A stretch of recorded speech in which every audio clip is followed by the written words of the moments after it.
بعد حمد و ثنا کروڑوں درود اور کروڑوں سلام بارگاہ نبی آخر الزمان صلی اللہ تعالی علیہ وآلہ وسلم حضور سید عالم نبی مکرم رسول اعظم صلی اللہ تعالی علیہ وآلہ وسلم کا فرمانے والی شان ہے کہ بندہ جب تک مجھ پر درود پڑھتا رہتا ہے اللہ اس پر رحمت نازل فرماتا رہتا ہے. اللهم صل على سيدنا مولانا محمد معدن الجود والكرم وآله وسلم صلاة وسلام عليك يا رسول الله.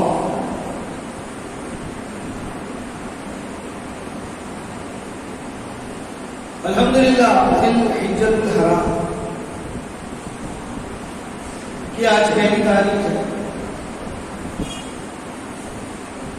اور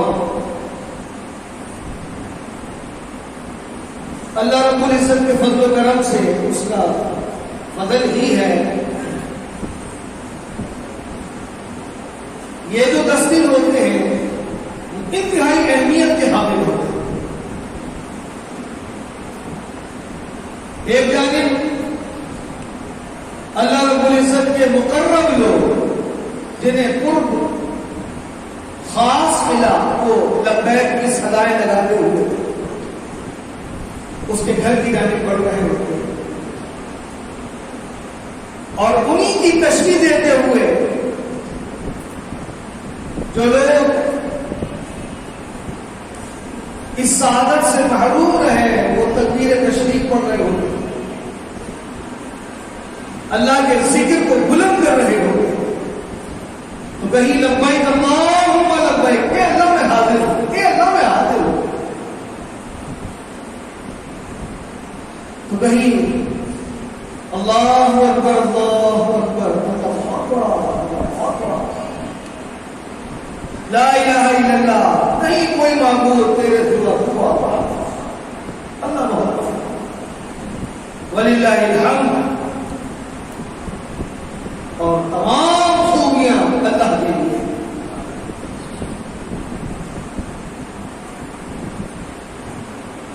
سید عالم صلی اللہ علیہ وآلہ وسلم کی بارگاہ میں عرض کیا گیا اور ہمارے بزرگوں کا ہمارے اسلاف کا صحابہ کا سوال کرنا یہ ہمارے لیے رہے کوئی عرض کی یا رسول اللہ یہ قربانی کیا ہے؟ فرمایا یہ تمہارے باپ ابراہیم علیہ السلام کی سنت ہے.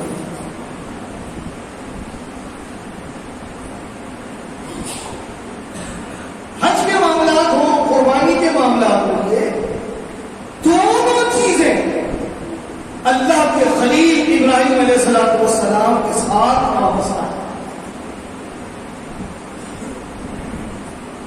یہ بات بالکل سورت جس طرح واضح ہے. اگر 4 دیواری میں بھی ہم بیٹھے ہیں نا تو ہمیں اس کا احساس ہے کہ سورج نکلا ہوا ہے اندھیرا نہیں ہے. تو سورج جسے کہتے ہیں اظہر من الشمس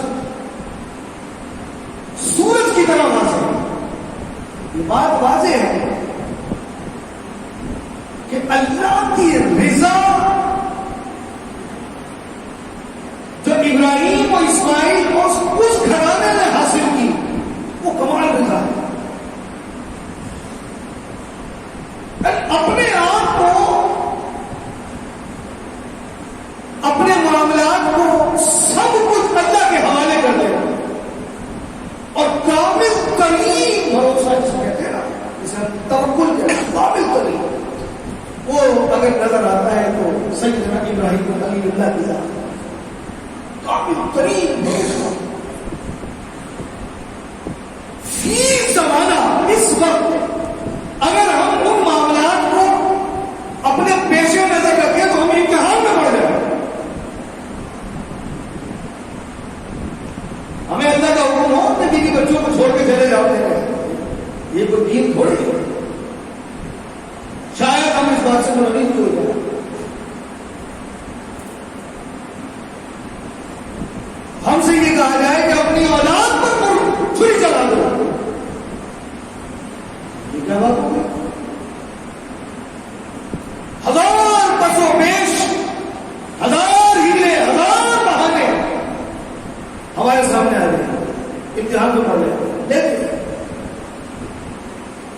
یہ رب کی شان ہے، اس کی حکمت اور مشیت ہے، وہ بوجھ بھی اتنا ڈالتا ہے کہ جتنا وہ سہ سکے۔ اور یہ جو انبیاء علیہ السلام کی ذات مقدس ہے نا، یہ عام تو ہے ہی نہیں، عام شخص تو ہے ہی نہیں۔ میرے لوگ کہتے ہیں نبی کو تو بحثیت ایک ڈاکیا کہ نوکر میرا کوئی ملازم ہو، آپ کا کوئی ملازم ہو اور وہ کام آپ کو ارجنٹ چاہیے اور وہ اس سے نہ ہو سکے، آپ کہیں بھائی جائے آپ دوسرا لے کر آؤں تو کام سے مطلب یہ ہے ملازمت، نوکری۔ اور انبیاء علیہ السلام کو سب بالکل محبوب ہے، خدا وہ محبوب ہے، وہ محبوب ہے، وہ نوکر نہیں ہے۔ یا بعض بدبختوں میں جو ہے نا وہ کہا کہ نبی یہ تو ایک بحیثیت ڈاکیا ہے، ڈاکیا۔ آپ مجھے بتائیں کہ آپ کے پاس کوئی پارسل لے کر آئے، ضمن بات کر رہا ہوں، پارسل لے کر آئے، جناب یہ آپ نے جو موبائل منگوایا تھا یہ اس کی پیمنٹ کریں، یہ چیز ہے، آپ کو مطلب اور غرض کس چیز سے ہوگا، ڈاکیا سے یا اپنے پارسل سے؟ آپ کو پارسل ہے، کوئی نہیں ہے مجھے سے کیا غرض، تو نبی ڈاکیا نہیں ہوتا،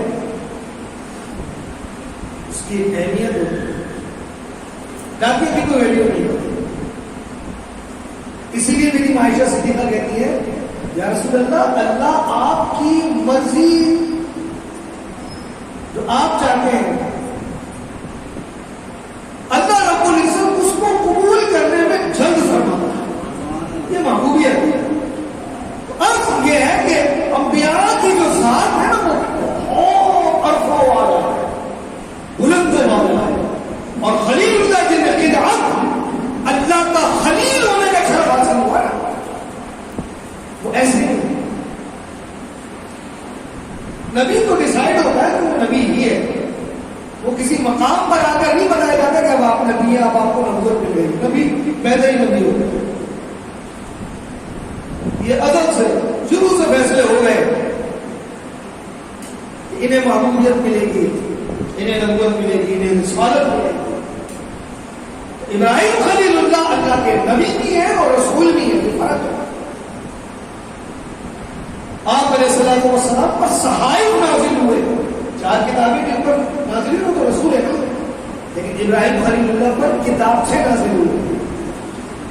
خلیل اللہ علیہ السلام سے تعلق رکھتے ہیں، وہ سفر حج ہو، ارکان حج ہو، جو ان کے گھرانے سے تعلق ہے، یا پھر قربانی کا وہ عظیم جذبہ اللہ کی راہ میں جانور کو قربان کرنا۔ اسی لیے میں نے آپ علیہ السلام نے صحابہ سے فرمایا یہ تمہارے باپ ابراہیم کی سنت ہے، اور پھر فرمایا خود دلی سے کرو، دل میں کوئی تنگی نہ ہو۔ اللہ رب العزت نے وسعت دی ہے، اگر وسعت دی ہے تو پھر اللہ کی راہ میں اس کے دین ایمان کو خرچ کرو۔ ہاں ایک بات کروں، ایسا جانور لانا، اب وہ کیا ہے کہ وہ یہ تو چارہ کھاتا ہی نہیں ہے، بادام کس نے کھاتا ہے، یہ پانی تو پیتا ہی نہیں ہے بھائی، یہ تو دودھ پیتا ہے، یہ زمین پہ تو پاؤں ٹکاتا ہی نہیں ہے، چارپائی میں سوتا ہے۔ اب تو یہ بھائی 10 لاکھ 12 لاکھ 40 لاکھ 50 لاکھ، اس میں تھوڑا سا توازن لانا ہوگا۔ شریعت کا تو نہیں حکم کہ آپ بادام کشتے کھانے والے کو لائیں، دودھ کی نہریں اس کے آگے بہانے والے کو لے کر آئے، تھوڑا سا توازن لانا۔ میں نہیں کہتا، یہ تو لبرل لوگ، دین سے بیدار لوگ وہ باتیں کر رہے ہیں آج کل کہ جناب اتنے خون بہائے جاتے ہیں، اتنی قربانیاں دی جاتی ہیں اور جانور اتنے کاٹے جاتے ہیں، یہی پیسہ غریبوں میں بانٹ دو۔ یہ نہیں، شریعت کا حکم نہیں، شریعت کے خلاف ہے۔ ایک مرتبہ صحابہ نے باقی رسالت میں عرض کی یا رسول اللہ صلی اللہ علیہ وسلم کی گوشت کے بارے میں کیا حکم ہے؟ اور 3 مطلب کھاؤ رکھو یا بانٹ دو. 3 مطلب کھا لو بانٹ دو رکھ لو اور رکھنے کی کوئی لمٹ بھی نہیں. جب میرے آقا نے یہ فرمایا نا یہ حدیث کا خلاصہ کر رہا ہوں حضور کے سامنے راستے پچھلے سال تو آپ نے فرمایا تھا کہ 3 دن کے اندر اس کو ختم کر دو. 3 دن میں ختم کر دو فرمایا. جب کہا اب تمہیں حکم ہے جب چاہے جہاں تک چاہے جتنا چاہے گا. اب اس کی علماء وجہ بیان فرماتے ہیں. دیکھیں شریعت جو ہے نا میرے آقا فرماتے ہیں نا یہ کرنا جائز ہے وہ جائز ہے. وہ صرف جائز نہیں ہے اللہ کی رضا بھی ہے. اللہ کی بھی رضا ہے رسول کی بھی رضا ہے. جسے میرے آقا فرماتے کرو وہ عین شریعت ہے. حضور شریعت کے تابع نہیں ہے شریعت حضور کے تابع ہے. اور جس سے میرے آقا منع فرماتے 3 دن میں ختم کر دو. اب 4تھے دن رکھنا وہ حرام ہونا جائز ہو جائے گا. حکم آ گیا. کیوں فرمایا؟ کتنے سال میں میرے آقا آپ نے فرمایا کہ 3 دن میں ختم کر دو. علماء فرماتے ہیں کہ وہ سال مسلمانوں پر بڑا گرا گزرا تھا. کیوں کہنے کے قحط کا سا سمر تھا. اناج کی کمی تھی. سخت دن گزر رہے تھے. اس لیے فرمایا کہ 3 دن میں اس گوشت کو ختم کر دو. یعنی جو کھا سکو وہ کھاؤ باقی دے دو بانٹ دو غریبوں میں لوگوں. لیکن یہ نہیں فرمایا کہ لوگ بڑے پریشان ہیں تو قربانی نہ کرو پیسے دے دو. یہ نہیں. کیونکہ جب قربانی کا حکم آ گیا اللہ کا حکم آ گیا تو یہ ان لوگوں کی نفی ہوتی ہے جو یہ اس طرح کی ذہن سازی کرتے ہیں. جناب کو ضروری تھوڑی ہے کہ آپ جو ہے نا وہ لاکھوں کروڑوں روپے کے جانتے ہو. میں نے کہا میں نے پورا ایک آرٹیکل پڑھا کہ یہ تو ایام یہاں قربانی کا موسم بقرعید تو کیا آتی ہے لوگوں کے روزگار کھل جاتے ہیں. کوئی چارہ اگا رہا ہے کوئی کاٹ رہا ہے کوئی گاڑیوں میں لاد رہا ہے کوئی سواریوں کے ذریعے شہر لے کر آ رہا ہے کوئی جانور گاؤں کے ہاتھ میں پل رہے آ رہے سواریاں ٹرانسپورٹ جسے آپ کہتے ہیں گھر کھل گیا چاروں دکھ رہا ہے. اور وہ غریب جس کو سارا سال گوشت کھانا نصیب نہ ہو سب نصیب ہو رہا ہے. بھلا ہو رہا ہے نا غریب کا. بھلا ہو رہا ہے نا جس نے چارہ اگایا اس کو دکھ رہا ہے. بھلا ہو رہا ہے نا اس گاڑی والے کا جس نے اس لیے جو ہے وہ گاڑی کا بندوبست کیا ہے کہ آپ اس میں سائڈوں میں جو ہے وہ اینگل بھی لگا دوں تختے بھی لگا دوں جانور 2 کی جگہ 4 آ جائے. یوں کہتے ایک انڈسٹری قائم ہو جاتی ہے. غریبوں کا بھلا ہو جاتا ہے. فرمایا 3 دن میں ختم کر دو. 3 دن میں ختم کرنے کا حکم نہیں تھا کہ جو کھا سکتے ہو. اب کتنا کھاؤ گے بانٹنا پڑے گا وہ بھٹے گا. اب اس بات پر آتا ہوں تھوڑا سا توازن قائم کرنا ہوگا کہ اللہ نے مال میں وسعت دی ہے تو اب ہم نے 40 اور 50 لاکھ 1 کروڑ نہ لے جانتا نہیں جانتا اچھے سے اچھا لے. جن لوگوں پر واجب ہے ان کی طرف سے قربانی ادا کریں بالکل جانتا. بلکہ ہمارے بزرگوں نے یہ بھی مشورہ دیا کہ جانور بانٹ دو. اللہ نے وسعت دی ہے نا آپ کو گوشت بھی تو بانٹو گے نا. لو ایک بکرا اپنے کسی ملازم کو جا کے وہ اپنی طرف سے کر لے گا. یہ بھی ہو سکتا ہے. گوشت کا گوشت مل جائے گا اس کو اور اس کے گھر میں بھی یہ خوشی کا سما پیدا ہو جائے گا. اب ایسا ہوتا ہے. ایسے لوگوں کو میں جانتا ہوں جانور بانٹتے ہیں. پوری گائے دے دیتے ہیں ملازم کو اپنے علاقے میں بولنے کی ضرورت نہیں ہے اور اس کو بانٹ دیتے ہیں.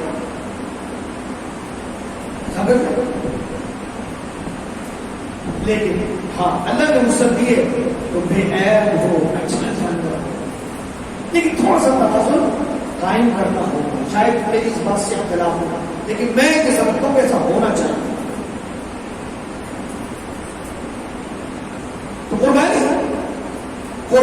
کے دنوں میں اسے کہتے ہیں ایام نحر، اس سے افضل کوئی کام نہیں، اس سے افضل کوئی کام نہیں. بندہ یہ سوچے نا کہ اس کے بندے پیسے دے دو، وہ افضل نہیں، یہ افضل ہے. جو حکم ہے اللہ اس کا رسول کہ اپنے گھوڑوں اور اپنے بالوں کے ساتھ پولیس رات پر آئے گا. آپ کہیں گے یار میں نے تو اپنی استطاعت کے مطابق ایک ہلکا سا جانور دیا تھا، یہ میری سواری کیسے بن سکتی ہے؟ تو آپ اس طرح بھی ذہن رکھیں کہ ہم اس قدرت والے مالک کے ماننے والے ہیں. وہ ایک بزرگ نے تو واجب بھی نہیں، استطاعت بھی نہیں، پر پھر بھی تھوڑے تھوڑے پیسے جمع کر کے انہوں نے قربانی کی. انہوں نے کیا دیکھا کہ ایک خوبصورت گھوڑا پورے سرات پر مجھے آگے پورے سرات کو بول کرا دیا. گھوڑے بھی قربانی کا وہ یہ گھوڑا آ گیا جو جائے کرے. وہ آپ کی قربانی کسی اور صورت میں بھی ہو سکتی ہے. وہ ضروری نہیں ہے کہ آپ نے تو ایک دھمبا ایک بکرا کیا تھا. اب پورے سرات سے گزرنے کے لیے رب جو چاہے جیسا چاہے وہ چاہے تو راہ اتار دیں کیا آپ اس میں ہوتے ہوئے چلے جائیں ایسا چاہے. ایک پہلی بات ہے. اور فرمایا کہ بندہ اللہ کی راہ میں قربان جب کرتا ہے تو اس کا خون برتن میں تو نہیں دیتے نا، زمین پہ لٹا کے چھڑا دیتے ہیں. زمین پہ اس میں جانا ہوتا ہے. فرمایا وہ زمین پر آپ دیکھیں کہ ایک جانور آپ نے لٹا دیا، کھڑے کھڑے نہیں، اونٹ کی بات نہیں کر رہا، بلکہ اونٹ کو جب کھڑا کر اس کو تو خیر نہر کیا جاتا ہے، سوا نہیں کیا جاتا. اور اس کی تو خون کا فوارہ میں کہتا ہوں کہ وہ شاید بغیر زیادہ تیزی سے نیچے آتا ہوں. شاید جانور بیٹا ہوا ہے قبلے کی طرف منہ کیا ہوا ہے اور آپ نے چھری بولی، اتنا قریب ہے اس کا منہ زمین سے. فرمایا کہ زمین پر گرنے سے پہلے اللہ اس قربانی کرنے والے کی بخشش فرما دے. خود دلی سے دل میں کوئی تنگی مت ہو کہ شاید یہ پیسے خرچ ہوں گے تو تنگی آ جائے گی. نہیں، یہ تو کچھ بھی نہیں ہے. 8.5 لاکھ روپے حج کے وہ جنہوں نے گورنمنٹ اسکیم سے گئے ہیں اور 11.5 لاکھ اور 13 لاکھ اور 19 لاکھ تک لوگ خرچ کر کے گئے ہیں. ہو سکتا ہے اپنی عمر بھر کی پونجیاں ختم کر کے گئے ہوں. ایسے بھی لوگ ہوتے ہیں. اب ہمیں کہنا وہ گریجویٹی ملے گی، ہم ریٹائر ہونے والے حج کریں گے، عمر بھر کی پونجی لگا کے جاتے ہیں. اس لیے کہ میرے آقا نے فرمایا حج کو عمرہ مفلسی بھی جاتا ہے، محتاجی ختم کرتا ہے. کیونکہ بات اللہ کی رضا کی آتی ہے، اس کی راہ میں قربان کرنے کی آتی ہے تو پھر برکت تو اس نے دینی ہے نا. ہم اپنے مال پہ بھروسہ نہیں کرتے، خوش دل سے. ہاں وعید بھی ہے، یہ بھی سننے تو میں جس کو استطاعت اور وہ قربانی نہ کرے، رسول اللہ کی حدیث نہ کرے تو میں وہ ہماری قربانی کی طرف بھی نہ آئے.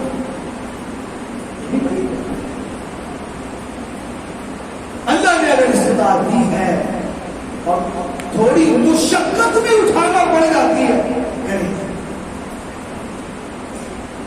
بہتر یہ سے ایک گھر میں رکھ لیں، ایک غریبوں میں دے دیں، رشتے داروں میں دے دیں. اگر کوئی ہم بڑا بے اعتراض کرتے ہیں اس نے تو پورا ڈویژن کر لیا لیکن اس نے شریعت کے خلاف نہیں کیا ہے. شریعت منع نہیں کرتی کہ آپ نے اگر گھر لیا کیونکہ میرے آقا علیہ السلام نے صحابہ سے کوئی لمٹ نہیں تھی کہ اتنے دن میں ختم کر دو، چاہے تو نہ کھاؤ. یہ قربانی کا بے عیب ہو، اچھا ہو. ایک مہربانی کیا کرے. ایک تو وہ آتے بیچارے گاؤں دیہاتوں سے اور اکثر جو تجربہ رکھتے ہیں نا پالنے والوں نے بتایا کہ جب جگہ آب و ہوا چینج ہوتی ہے تو عموماً بیمار ہو جاتے ہیں. بعض تو فوراً کہلاتے بھی نہیں، بیمار ہو جاتے ہیں، بخار چڑھ جاتا ہے اور آپ مزید انہیں رسی ڈال کے گھماتے ہو. ہمارے ابراہیمی مسجد کے پاس تو آپ کو حیرت ہوگی، بچڑے نے اپنے جوتے اتار دیے، نکل گیا اس کا. جیسے چلے گا وہ اس کو کیسی تکلیف ہوگی اللہ تعالیٰ. اب آپ نے پیدا کر دیا خدا ان جانوروں پر رحمت. یہ عادی نہیں ہوتے، یہ ریوڑ کے ریوڑ بنتے ہیں کہ اتنی عادت نہیں ہوتی کہ آپ کی پکی سڑکوں میں دوڑتے رہے،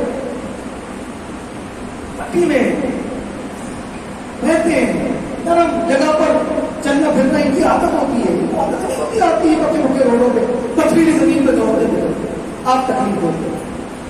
خدا رہا جو آپ کی جنت ہے، میرے جملہ یاد ہے، جو آپ کی جنت ہے، ہر رضا والا کام جنت کی طرف لے جاتا ہے. آپ اللہ کی رضا کا جو سبب ہے اس کا خیال اتنا رکھے. ہم تو حصہ ڈالتے ہیں، وہ نے کہا کیا شوق سے کھاتا ہے، سب کچھ کھاتا ہے، ہم کو شیرمال کھلاتے ہیں، اس کو روٹی بھی نہیں کھولے، ہم کو شیرمال لگا، اس لیے کہ یاد ہے میری جنت ہے، یہ رب کی رضا کا ایک سبب ہے. اس کا جتنا ممکن ہو خیال ہے اس کو اچھی طرح اچھا. اور جو آپ کھائیں وہ کھاتا ہے، پاپا بھی شوق سے کھاتا ہے. اب کیا کریں، تو ماحول دیکھ رہا ہے، بچے کھاتے ہی روٹی کھاتے ہیں، پاپا روٹی دیکھ رہا ہے. ایک ذکر بات ہے تو یہ اللہ کی رضا کے لیے جانتا ہے، خود دلی سے اس کی رضا کے لیے.